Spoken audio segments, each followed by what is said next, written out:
صورة دي في الواقع أول مرة. عيني مليان منه والله.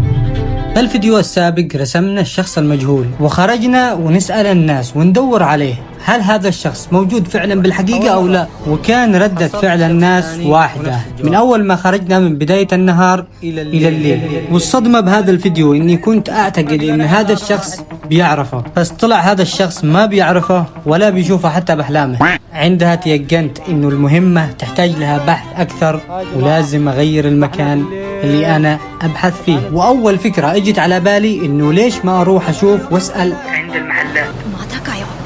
قال لك إغلاق. أوه ماي جاد. عبد الله تعرف هذا الشخص؟ لا. ها؟ لا. السلام عليكم. السلام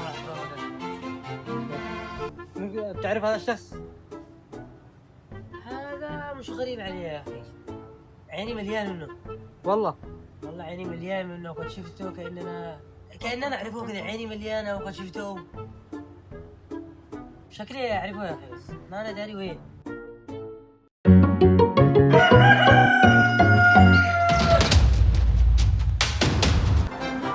صباح اليوم الثاني قررت اني اجلس ما بين الخطين اللي رايح واللي جاي، لعل وعسى ممكن يلمح هذا الشخص احد ويدلني عليه.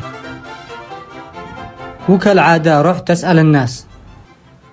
السلام عليكم. السلام ورحمة الله. كيف الحال؟ كيف حالك؟ الحمد لله. هل قد شفته ولا شيء؟ لا ما شفته. ها؟ لا. ماشي. شفته؟ لا. ما شافه يا جماعة. فين نروح دحين؟ فين دحين جالس ادور. وين؟ الجهة الثانية. يا جماعة لو عندنا امل يا جماعة نروح هناك. Let's go.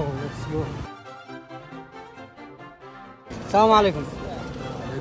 كيف الحال؟ ممكن اعمل معك حوار، يعني سؤال؟ تفضل.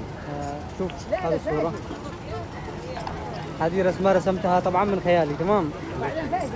انت تتكلم جد؟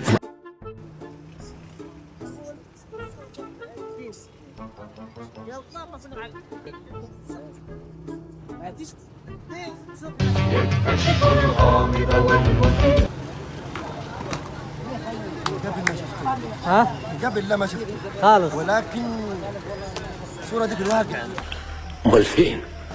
ايوه. say that you're fine. يا جماعة مش مصدق، حصلنا هذا الشخص.